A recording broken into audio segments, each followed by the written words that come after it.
Ottawa says it has a plan to fight back against new U.S. duties on Canadian lumber. This is another unjustified tariff. You can expect us to fight against it, and you can expect us to take specific steps to protect those workers. The fact is, U.S. needs to import wood. It cannot produce enough wood on its own. It has to import because it can't produce it. Canada just shut down the entire USA lumber supply to hit back at tariffs. The United States Commerce Department has dramatically escalated trade tensions by increasing anti-dumping duties on Canadian softwood lumber to 20.56%, prompting Ottawa to announce aggressive countermeasures that are already sending shockwaves through American construction markets.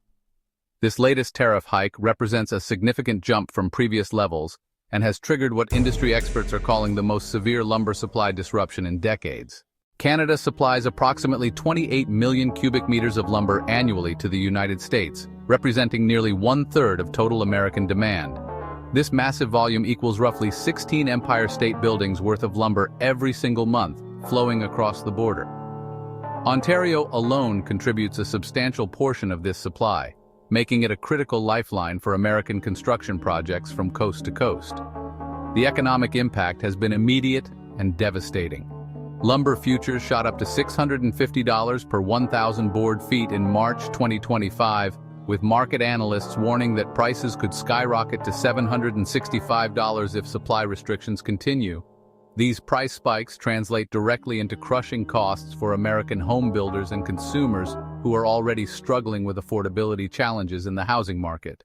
The relationship between American lumber demand and Canadian supply reveals a stark dependency that tariff policies have now exposed. Even when operating at peak capacity, American mills produce only about 30 to 35 million cubic meters annually, covering roughly 70% of domestic demand. This leaves a critical gap of 25 to 30% that must be filled through imports, with Canada serving as the primary supplier for decades. The 2023 trade data illustrates the massive scale of this commercial relationship. The United States imported 28.1 million cubic meters of softwood lumber from Canada, worth approximately $58 billion annually. This enormous trade volume underscores why disruptions to the supply chain create such immediate and widespread economic consequences across multiple sectors. Housing construction faces the most severe impact from these supply disruptions. Lumber represents about 35% of the total cost of building a new home, according to the National Association of Home Builders. Current projections indicate that single-family home construction costs could increase by $10,000 to $14,000 by 2027, with short-term increases already adding $5,000 to $8,000 to new builds. The worst-case scenarios paint an even grimmer picture for American consumers. Construction costs could surge by $20,000 to $30,000 per home by 2025 if supply restrictions continue and tariff policies remain unchanged. These increases come at a time when first-time homebuyers are already struggling with elevated interest rates and limited housing inventory across most major markets. Regional impacts vary significantly, but affect major population centers disproportionately. California's already strained housing market faces additional pressure from lumber price increases, while Texas construction booms encounter significant headwinds that could slow economic growth. The National Association of Home Builders warns of 10 to 15% increases in construction costs across all regions. Ontario has responded strategically rather than simply absorbing the tariff burden. Provincial officials are implementing export quotas and shifting focus toward value-added wood products, including engineered lumber, prefabricated building modules, cabinets, and furniture. This approach allows Canadian producers to command higher prices while reducing exposure to raw lumber tariffs. The strategic pivot toward processed products has already shown promising results. In 2020, Canadian exports of processed wood products jumped 12% even as raw lumber exports declined.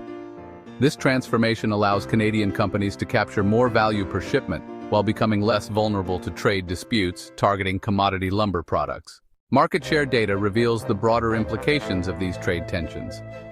Canadian lumber market share in the United States has declined from 30% to approximately 23 to 24%, with European suppliers filling much of the gap.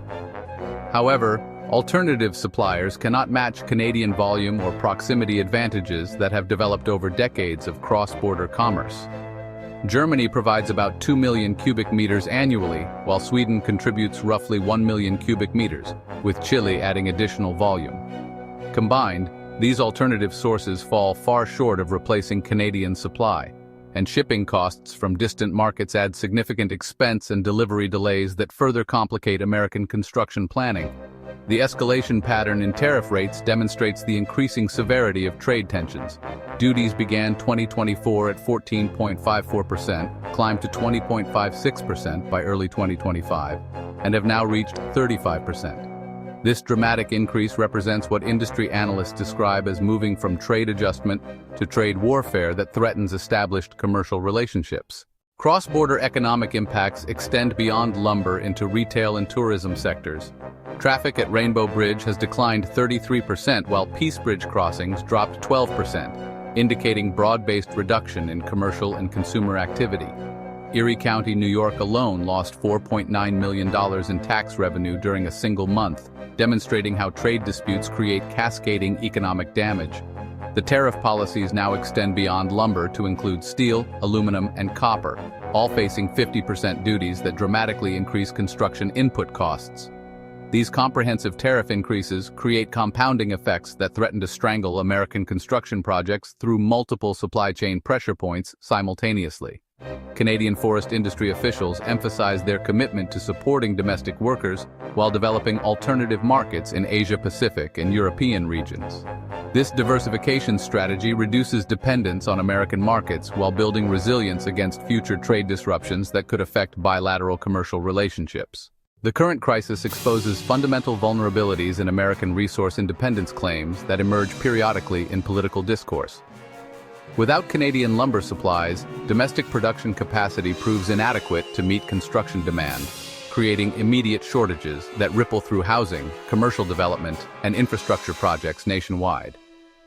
American lumber producers benefit from reduced competition and higher prices, but these gains pale compared to broader economic damage from construction delays, housing affordability crises, and reduced economic activity in lumber-dependent regions. The interconnected nature of North American lumber markets means that disruptions create losers on both sides of the border. Resolution of these trade tensions requires recognition that lumber markets have evolved over decades to create efficient cross-border supply chains that benefit consumers, builders, and communities throughout North America. Tariff policies that disrupt these relationships impose costs that far exceed any protective benefits they might provide to specific industries or regions. The current lumber crisis serves as a warning about the unintended consequences of trade policies that fail to account for complex economic relationships and consumer impacts. As housing affordability reaches crisis levels across many American markets, artificial restrictions on lumber supplies threaten to worsen conditions for millions of families seeking homeownership opportunities. Moving forward, both countries face choices about whether to continue escalating trade tensions or seek collaborative solutions that protect workers and communities while maintaining the efficient resource flows that support economic growth and affordable housing construction throughout North America.